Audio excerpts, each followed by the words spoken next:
அர்ச்சனா, ஜனனி அங்க இல்லையா? இல்லையே, சந்தியா மட்டும் தானே இருந்தா. இங்கதான் எங்கேயாச்சும் இருப்பா. நான் போய் கூட்டு வரேன்.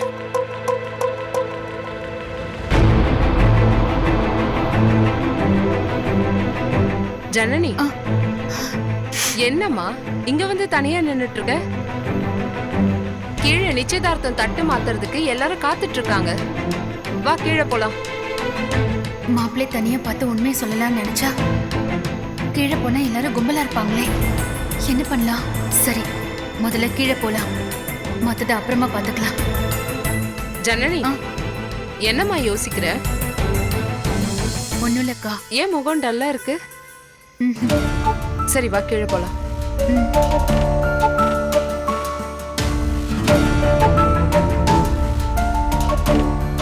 வாங்க.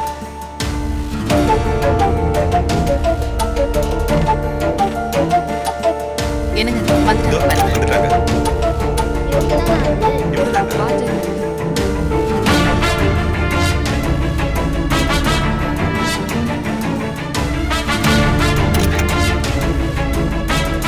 என்னம்மா என்ன யோசிக்கிற? உன் மாமனாரும் மாமியாரும் உட்கார வேண்டிய இடத்துல நீ எப்படி உட்கார்றதுனா? அதுதாம்மா முறை. எதுக்கு தயங்கிக்கிட்டு தான் மேடைக்கு வராம இருந்தியா? அப்படிலாம் இல்ல. ஐயா ஆரம்பிங்க. ஆரம்பிச்சுடுறேன் ஐயா. தட்ட மாத்திடலாமா? மாத்திடலாமே. ஆரம்பிச்சிடலாம். நிச்சயதார்த்த பத்திரிகை வாசிக்கிறேன். இளஞ்சியை பூர்வீகமாக கொண்ட ரவி சிவகாமி தம்பதியினரின் மூத்த மகன் சரவணனுக்கும்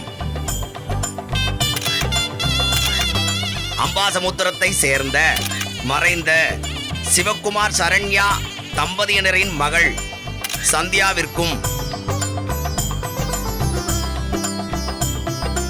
இருவிட்டாரின் சம்மதத்தினுடன் திருமணம் செய்ய நிச்சயிக்கப்படுகிறது.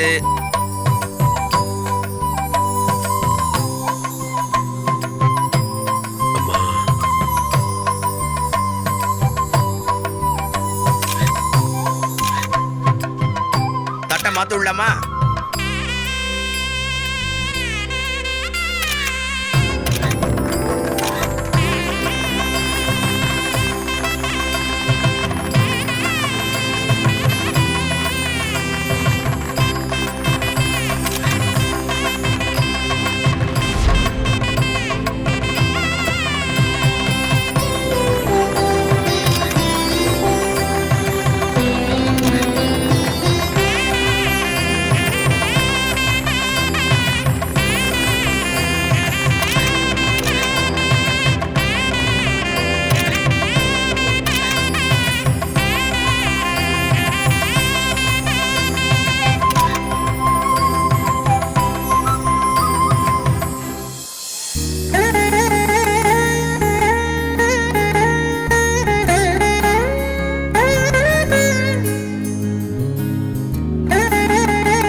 அண்ணனுக்கு வெக்கத்தை பாரு.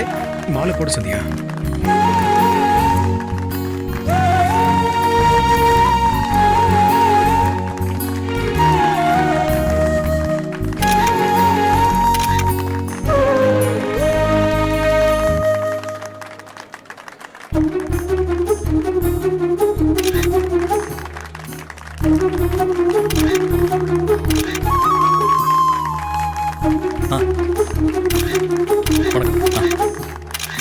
வணக்கம்.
காசி விஸ்வநாதர் அருளால நிச்சயதார்த்தம் நல்லபடியா முடிஞ்சது. இப்ப சந்தோஷமா சிவகாமி? உனக்கு தான் ராதா நாங்க நன்றி சொல்லணும். ஏன்னா இந்த கல்யாணம் நடக்கிறதுக்கு நீதான் காரணம். உங்களை மாதிரி நல்ல மனசு இருக்கிறவங்க இருந்தா நல்ல காரியம் தன்னால நடக்கும். 4 பவுன் செயினா ஆட்டையை போட்டுட்டா. சும்மா ரெடி. நிச்சயதார்த்தம் நல்லபடியா முடிஞ்சிருச்சு. மம்மி, இன்னும் நிச்சயதார்த்தம் முடியல. என்னடா சொல்ற? திண்டுக்கல் ரீட்டா வந்திருக்காங்க. திண்டுக்கல் ரீட்டாவா? உங்கள ஆமா டாடி, அவங்களே தான். ஆடலும் பாடலும் ஆரம்பிக்க போகுது. Ready start. ஓ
அம்மா,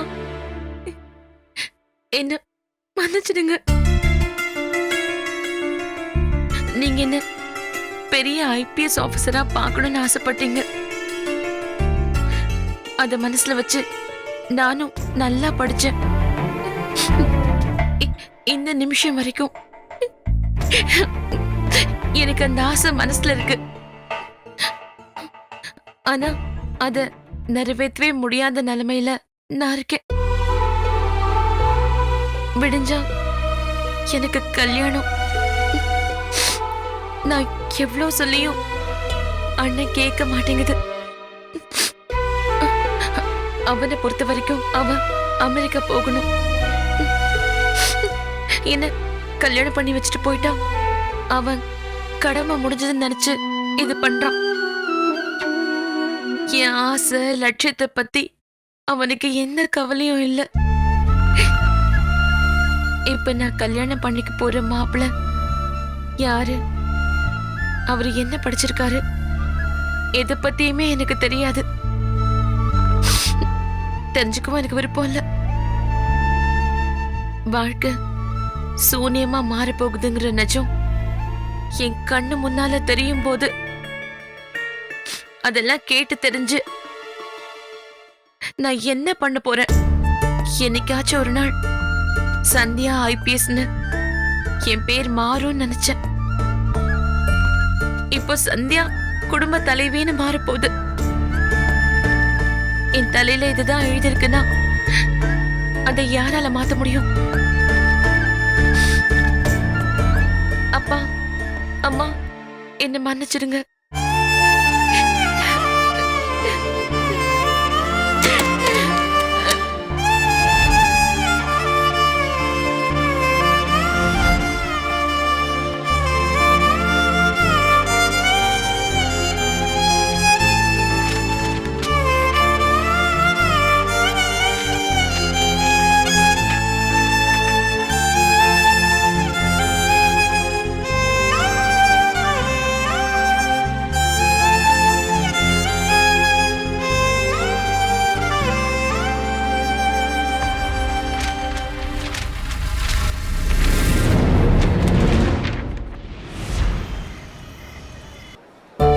சிவகாமி, என்னங்க யார் வந்திருக்காங்க பாருங்க. வணக்கம் மாப்பிள்ள. மதனி, வாங்க மச்சான். அண்ணன் நல்லா இருக்கீங்களா? நல்லா இருக்கேன். நீங்க வந்ததுல ரொம்ப சந்தோஷம். பசங்களாம் நல்லா இருக்காங்கம்மா? நல்லா இருக்கும். உங்க பசங்க? நல்லா இருக்காங்கம்மா. கல்யாண வீட்டுக்காரங்க கால்ல சக்கரத்தை கட்டிக்கிட்டு சுத்திக்கிட்டு இருக்கோம். தம்பி, இவரு என்னோட பெரியப்பா பையன், பேரு ஆவுடையப்பன். வணக்கங்க. வணக்கம்ப்பா. இவங்க என்னோட மதனி, காந்திமதி. வணக்கம்மா. வணக்கம் தம்பி. இவர்தான் பொண்ணோட அண்ணன் மணிகண்டன். வணக்கங்க. சிவகாமி, இதே ஊர்ல இன்னொரு ரிசப்ஷன் இருக்கு. அங்க போய் தலைய காட்டிட்டு காலையில கல்யாணத்துக்கு வந்துடுறோம். என்ன மதனி நீங்க வந்த வேகத்திலேயே கிளம்புறேன்னு சொல்றீங்க? போயிட்டு காலையில வந்துருவோமா? பொண்ணு மாப்பிளைய வர சொல்லு. இந்த கிஃப்ட கொடுத்துட்டு அவங்கள வாழ்த்திட்டு நாங்க கிளம்புறோம். சரிண்ணே, இருங்க வர சொல்றேன். சம்மந்தமா? போங்க. நீங்க இருங்கம்மா, நான் போய் 2 பேரையும் கூட்டு வந்துடுறேன். சரிங்க தம்பி, சீக்கிரம் இருங்க. கூட்டிட்டு வாங்க.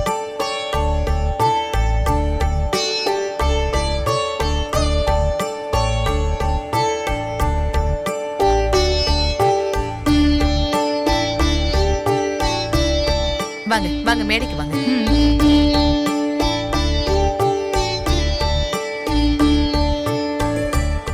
சரவணா, மாமா வந்திருக்காரு பாரு. இங்க பாருமா, இவரு என்னோட அண்ணன். மாப்பிள, வாழ்த்துக்கள் மாப்பிள. வாழ்த்துக்கள்மா. வாழ்த்துக்கள்மா. இப்படி வந்துருங்க. எங்களை எல்லாம் ஞாபகம் இருக்கா? நல்லா தெரியுது மாமா. நம்ம இசைக்கு கல்யாணத்துக்கு பத்திரிக்கை வீட்டுக்கு கொண்டு வந்து கொடுத்தாங்க. பாத்தியா காந்திமதி, மாப்பிள எல்லாத்தையும் ஞாபகம் வச்சிருக்காரு. 2 பேரும் நல்லா இருப்பீங்க. ஆசீர்வாதம் பண்ணுங்க. நல்லா வாங்கிக்கோடா ஆசீர்வாதம். பரவாயில்ல பரவாயில்ல, 2 பேரும் சந்தோஷமா நல்லா இருப்பீங்க. தம்பி இங்க வாப்பா. இதோ வரேன் சார். வா, உங்களை போட்டோ எடு.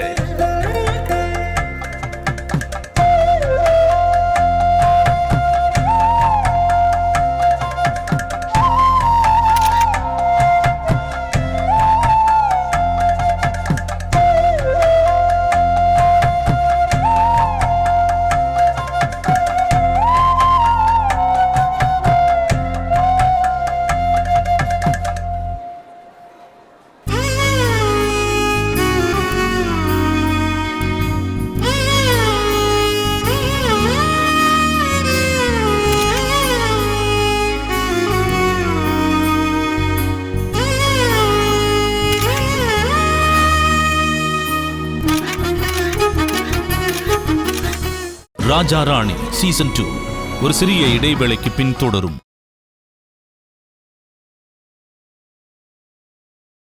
ராஜா ராணி சீசன் 2 தொடர்கிறது.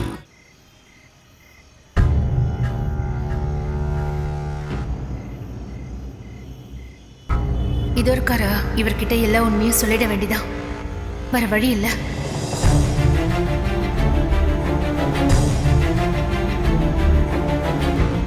டேய் சக்கரை, நான் கல்யாணம் பண்ணிக்கிட்டாலும் உன்னெல்லாம் நான் மறக்கவே மாட்டேன். அண்ணே, எங்க இருக்கீங்க? வாங்க மேடம். அப்படியா?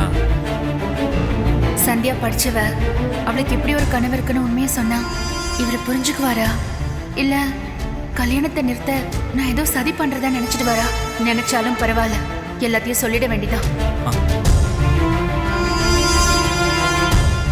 சொல்லுங்க.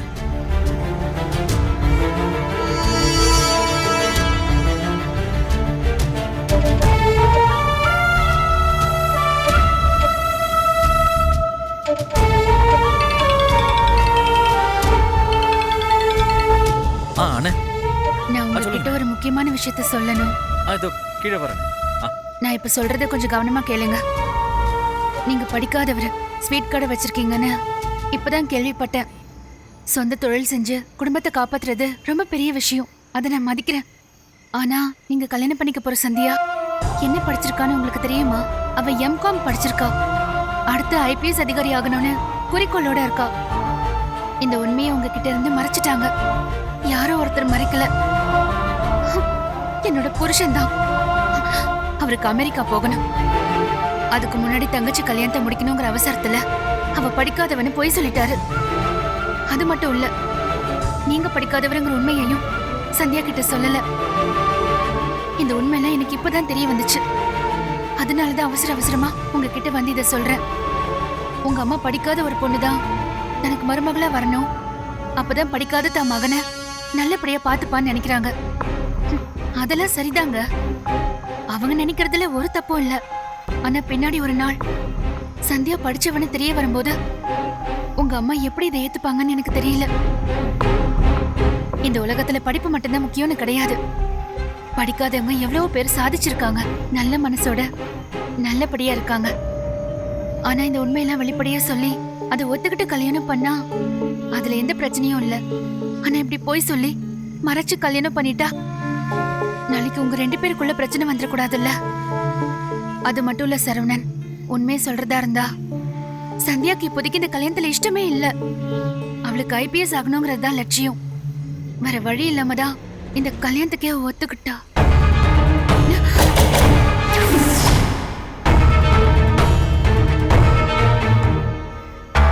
நான் பயந்த மாதிரி நடந்துக்கிறேன். நல்ல வேலை, சரவணன் எதையும் கேட்கறதுக்கு முன்னாடி கிளம்பி போயிட்டார். அவர் காதுல இதெல்லாம் விழுந்திருந்தா இந்த கல்யாணமே நின்னால நின்னு இருக்கும். நிக்கட்டும்ங்க, நிக்கட்டும். நடு வழியில நின்னு போகும்னு தெரிஞ்சே ஒரு வண்டி அனுப்புறதுக்கு பதிலா அது கிளம்புறதுக்கு முன்னாடியே நின்னா நல்லது தானே? எது நல்லது? யாருக்கு நல்லது? உன் மனசுல நீ என்ன நினைச்சுக்கிட்டு இருக்க? இது உனக்கு மட்டும் தான் சந்தியா மேல அக்கறை இருக்கு, எனக்கு எதுவும் இல்ல நினைச்சுக்கிட்டு இருக்கியா? ஆமாங்க, அதானே உண்மை. என்ன உண்மையை நீ பார்த்த? ஊர் உலகத்துல போய் பாரு. ஒவ்வொருத்தனும் எவ்வளவு சுயநலமா இருக்கான்னு. அவளுக்கு கல்யாணம் நடந்தா என்ன, எது நடந்தா எனக்கு என்னன்னு கிளம்பி போயிட்டே இருக்க. எனக்கு தெரியாதா? அப்படி நான் போனேன்னா இப்படி பொறுப்பில்லாத அண்ணனா இருப்பீங்கன்னு சொல்லி நான் எதிர்பார்க்கவே இல்லைன்னு அப்பயும் இதே வாய் தான் வேற மாதிரி பேசும். பேசுற 10 பேருக்கெல்லாம் நான் பார்த்துக்கிட்டு இருக்க முடியாது. என் மனசாட்சிக்கு தெரியும் நான் சந்தியாக்கு நல்லது பண்றேனா இல்லையான்னு. ஆமா, நான் போய் சொல்லியிருக்கேன். சந்தியா படிச்சதை மறைச்சிருக்கேன். சரவணன் படிக்கலன்றதையும் மறைச்சிருக்கேன். அதனால என்ன, இப்போ இந்த உலகத்துல படிச்ச பொண்ணு படிக்காத பையனும் சந்தோஷமா ஒன்னா சேர்ந்து வாழ்றதே இல்லையா? ஏன் இப்படி எல்லாத்தையும் நெகட்டிவா யோசிச்சுக்கிட்டு இருக்க? ஓ, நிலைமை கைமீறி போகுதுன்னதும் இப்படி பேச ஆரம்பிச்சிட்டீங்களா? நான் என் மனசுல இருக்கிற உண்மையை பேசுறேன் ஜனனி. சந்தியாவோட நல்லதுக்கு நினைச்சு நீ பாட்டுக்கு சரவணன் கிட்ட வந்து எல்லாத்தையும் சொல்லணும்னு நினைக்கிறியே. அவர் காதுல விழுந்து பிரச்சனையாகி கல்யாணமே நின்னு போச்சுன்னா யார் பொறுப்பு? ராஜா ராணி சீசன் 2 ஒரு சிறிய இடைவேளைக்கு பின் தொடரும்.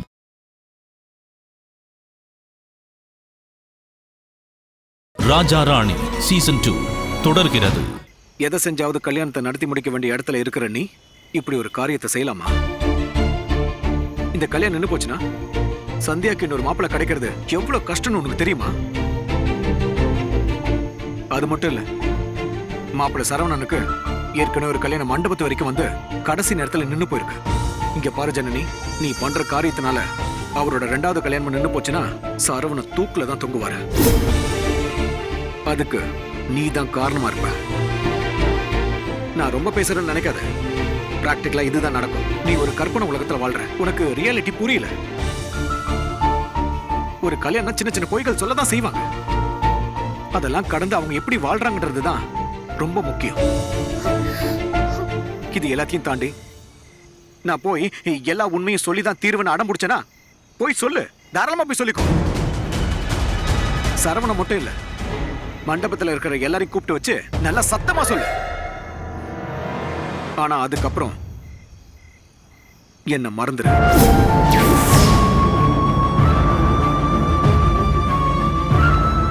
உன் கழுத்துல தாலி இறங்காம இருக்கணும்னா சந்தியா கழுத்துல தாலி ஏறணும்.